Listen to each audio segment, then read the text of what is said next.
Welcome to this deep dive. Today, we're tackling a piece of garage gear that's just, well, everywhere lately. Social feeds, our inbox. It's the Vevor Motorcycle Jack. Oh, yeah, that one. The one that promises quite a lot for not a lot of money. Exactly. It says it'll handle 1,000 pounds your whole bike for basically the price of a decent dinner out. Which sounds amazing, right? It does, but you've asked us to figure out, is it a genius tool, like a real garage helper?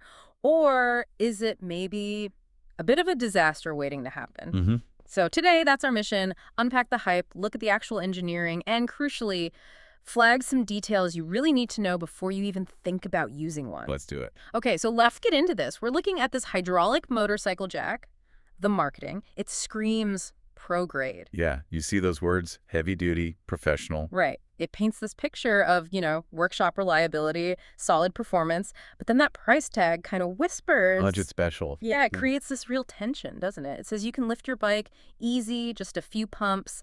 And you're left wondering, okay, am I getting an incredible bargain here, or am I just getting, well, what I paid for? Precisely.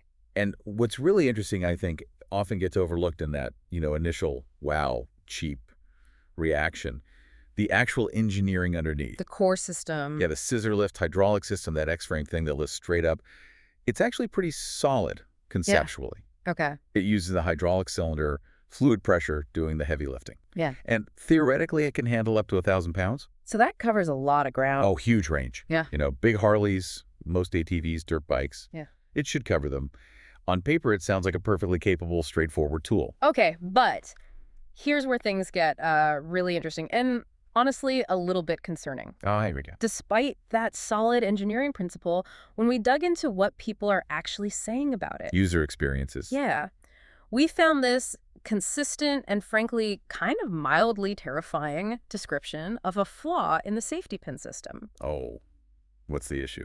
Apparently, you literally cannot lock the jack in its lowest position, the safest spot, right? You can't secure it there. Wait, really? So it can't be locked down fully compressed? That's what users are reporting. It feels like a pretty fundamental safety miss, not just some minor quirk. Wow. Okay. That immediately flags, well, a big question about consistency and safety standards, obviously. Exactly. Because the build quality reports on these jacks seem to be, well, all over the place, wildly variable. How so? Some people say, yeah, rock solid, works great. One mechanic called it a complete game changer, changed how he worked on bikes. Okay, that sounds good. But then others run into major stability issues, wobbles, things feeling loose. Some even say the jack arrives with bolts already loose in the box. Oof, not ideal. No. Yeah. And multiple reviews really stress this. You must tighten every single bolt before you use it the first time.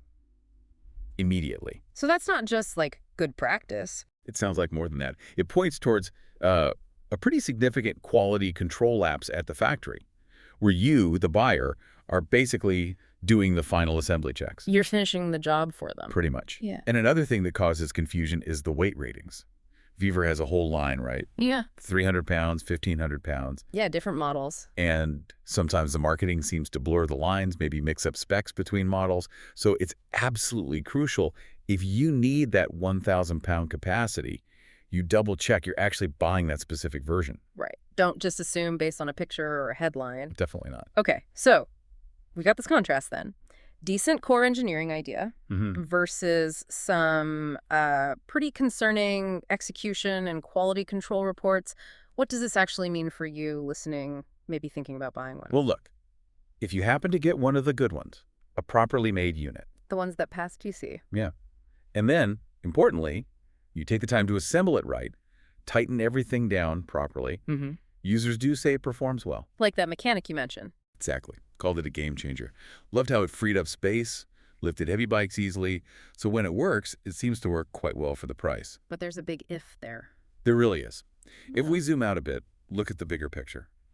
This jack sits in a really weird spot in the tool market. How do you mean? It's genuinely useful, right? It offers features you usually find on much pricier equipment. But it comes bundled with these kind of worrying quality control questions. Questions that demand your attention. Exactly. Your personal vigilance.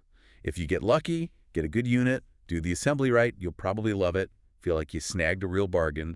The flip side. If QC missed things on your specific jack, or if you maybe skip that crucial bolt tightening step, you could end up with just an expensive, awkward paperweight. Or worse. Or worse, a genuine safety risk for your bike, which is expensive, and for you, which is, well, priceless. Yeah. So, okay, wrapping this up. The Vevor Motorcycle Jack. It offers this really tempting promise, doesn't it? Pro results, hobbyist price. It really does. But our deep dive shows the devil is absolutely in the details. Assembly and just the luck of the draw on unit consistency. Yeah, it's less plug and play and maybe more assemble and hope you got a good one. That's a good way to put it. And I think this highlights a broader truth, really, about budget tools in general. Which is? Sometimes the real cost isn't just what's on the price tag, it's the extra effort, the personal vigilance, the time you spend making sure it's actually safe and functional. You sort of become the last line of quality control yourself. That makes sense. You're taking on some of that responsibility. You are. So for you, our listener, maybe the takeaway question is this. In this world where there are so many tempting budget tools, promising so much for so little, how much homework, how much personal diligence are you really prepared to do before you trust a tool with your safety or with your expensive bike? Something to think about. Definitely something to ponder for your next garage project.